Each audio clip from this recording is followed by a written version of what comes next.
Assalamualaikum warahmatullahi wabarakatuh.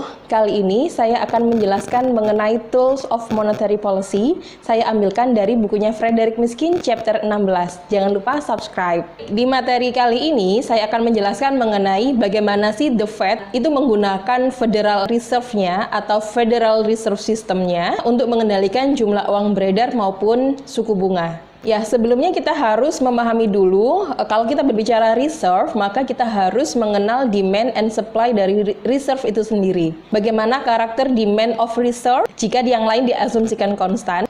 Namun ketika federal fund rate-nya itu berubah atau suku bunganya berubah. Oke, kita pahami dulu mengenai pasar reserve di sini, maka kita harus mengenal demand dan supply-nya.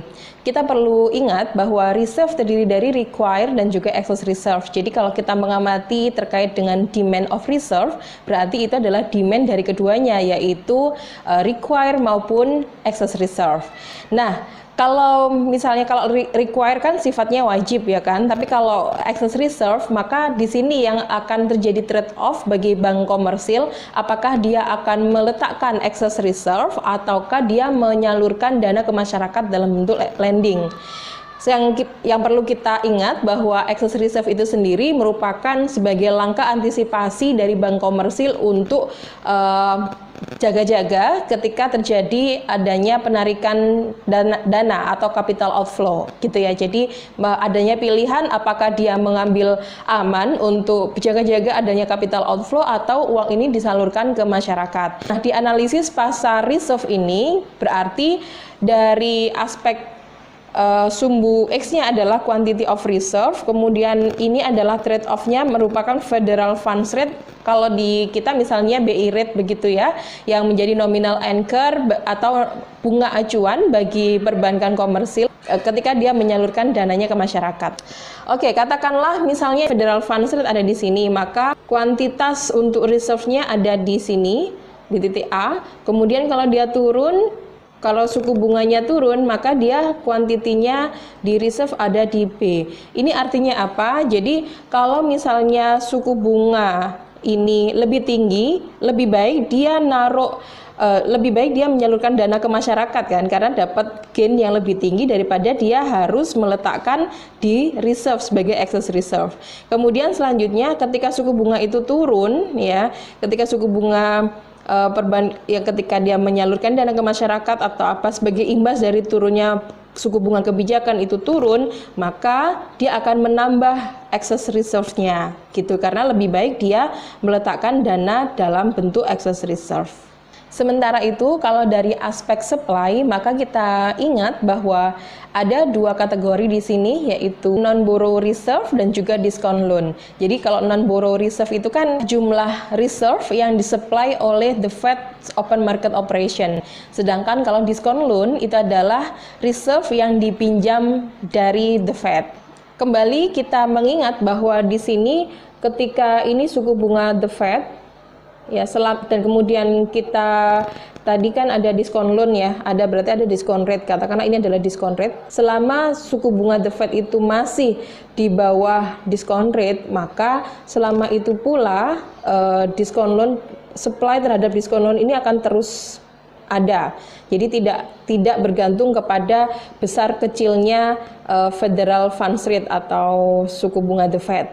Tetapi ketika suku bunga the Fed ini sama atau bahkan lebih tinggi daripada suku bunga diskon loan atau di atasnya diskon rate, maka penawaran dari reserve itu akan flat seperti ini atau infinitely elastis. Jadi kenapa? Karena suku bunga the Fed itu tinggi, misalnya di atasnya diskon rate, maka dari aspek perbankan komersilnya kan dia akan terus minta dan minta gitu kan, sehingga dari bank sentral itu akan terus nawarin gitu sampai tak terhingga. Nah, setelah kita mengetahui demand dan supply dari reserve, maka ini adalah titik keseimbangannya. Titik keseimbangan di sini terjadi ketika demand dan supply dari reserve itu bertemu, muncullah di suku bunga keseimbangan ini.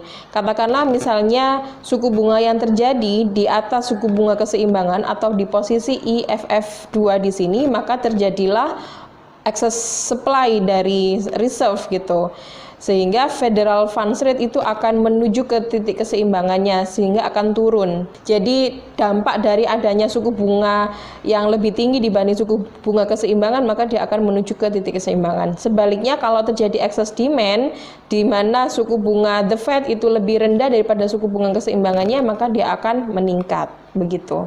Oke, selanjutnya kita akan belajar mengenai bagaimana dampak dari perubahan alat kebijakan moneter seperti open market operation atau operasi pasar terbuka, discount lending atau discount loan, dan reserve requirement terhadap perubahan the Fed funds rate atau suku bunga kebijakan bank sentral. Oke, sekarang kita bahas lebih detail mengenai open market operation. Jadi open market operation ini terdiri dari dua, yaitu dynamic open market operation, kemudian defensive open market operation. Kalau di dynamic open market operation ini ditujukan untuk merubah reserve dan monetary base. Sedangkan defensive open market operation diarahkan untuk mempengaruhi faktor-faktor lain yang mempengaruhi reserve dan monetary base seperti treasury deposit. Nah, defensive open market operation itu sendiri terdiri dari repurchase agreement atau repo dan juga mid-sale purchase agreement atau reverse repo. Cuman di sini kita nggak akan terlalu banyak membahas tentang repo ataupun reverse repo. Selanjutnya adalah discount policy and the lender of the last resort. Jadi discount window di sini ada 3 tipe yang digunakan untuk the Fed untuk memberikan discount loan kepada bank.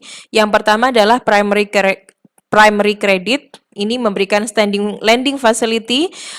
Biasanya healthy banks itu diizinkan untuk meminjam all they want at very short maturities. It is set usually 1% point higher than the federal fund rate target.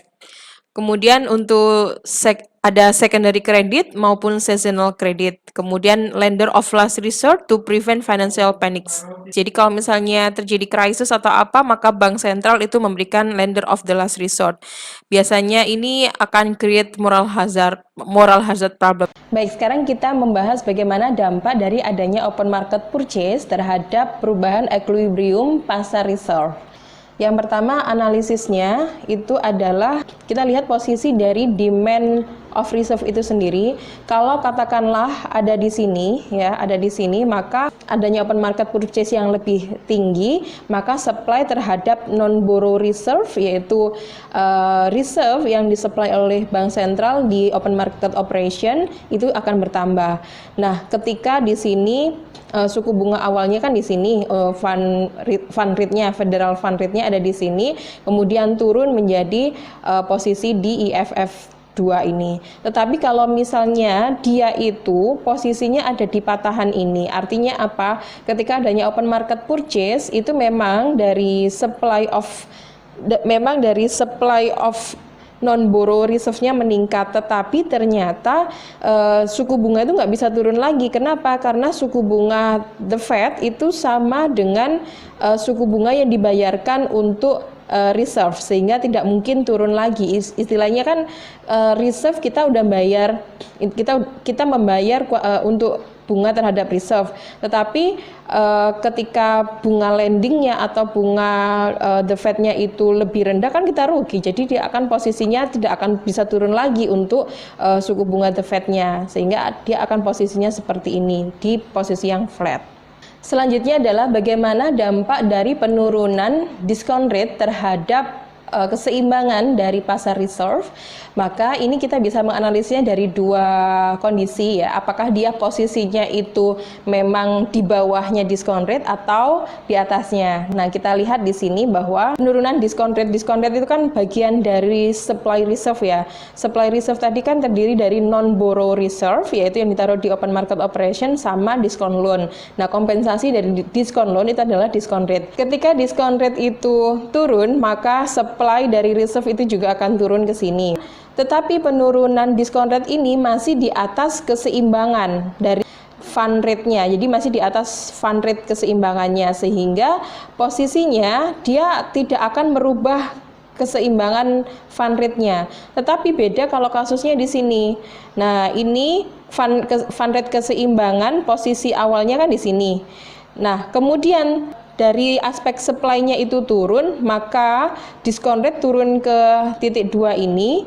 Kemudian penurunan dari diskon rate ini ternyata di bawah fund rate keseimbangannya, sehingga apa yang terjadi terhadap fund rate-nya, maka fund rate keseimbangan juga akan mengikuti turun juga gitu. Jadi untuk melihat bagaimana efek discount rate itu tergantung dia posisinya di mana. Apakah discount rate itu masih di atas dari bunga keseimbangan the Fed, atau dia posisinya di bawah begitu. Kalau di bawah maka fund rate-nya dia akan ngikutin. Oke, setelah kita mempelajari bagaimana karakter dari masing-masing kebijakan moneter tadi, baik dari open market operation, kemudian discount rate maupun reserve requirement, itu coba kita lihat dan kita analisis bagaimana jika diterapkan pada suatu kondisi ekonomi. Kita mengingat bahwa sebuah kebijakan moneter itu harus bersifat counter cyclis, artinya ketika ekonomi lagi ekspansif atau lagi bagus-bagusnya, maka sebaliknya kita harus melakukan kebijakan yang kontraktif.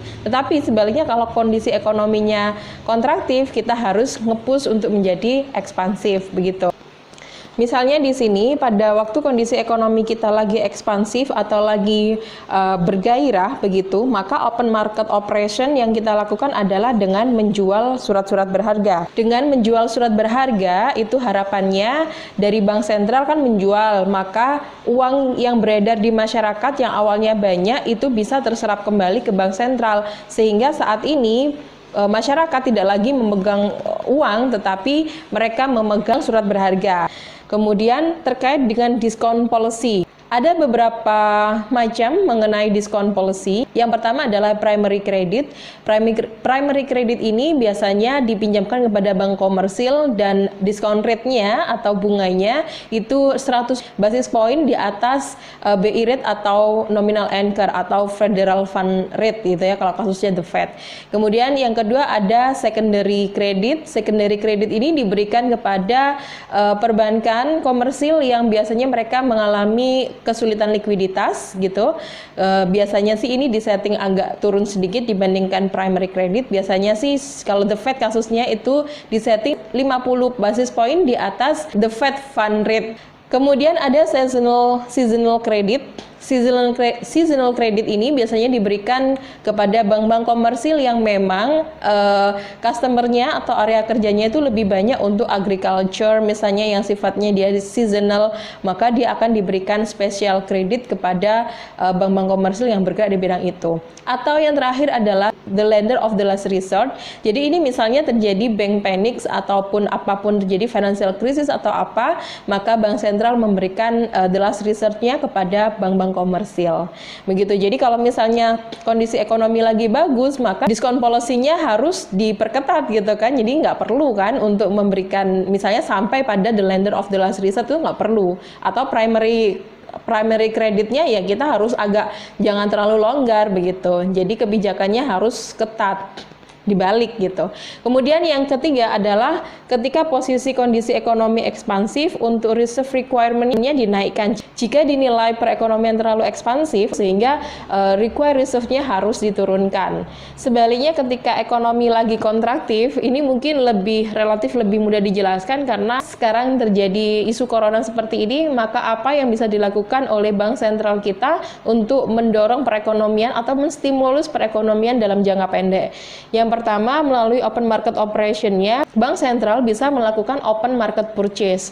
Jadi kalau purchase berarti kan dia akan membeli surat-surat berharga yang ada di masyarakat. Yang awalnya masyarakat itu hold surat berharga, sekarang mereka menjadi hold money gitu untuk melakukan aktivitas perekonomian. Kemudian untuk diskon policy-nya ini dinaikkan. Dalam arti apa? Diskon policy-nya ini menjadi lebih dilonggarkan karena kan kita tahu sekarang di pandemi corona seperti ini salah satu sektor yang kena hantaman paling kerasa itu memang sektor perbankan ya kan, karena kan industri kita mungkin lagi banyak yang macet atau apa sehingga akibatnya kepada kredit mereka juga kayak gitu.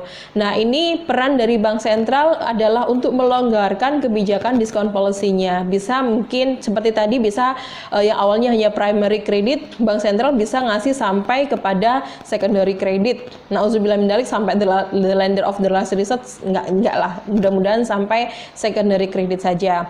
Kemudian yang ketiga adalah reserve requirement-nya diperlonggar.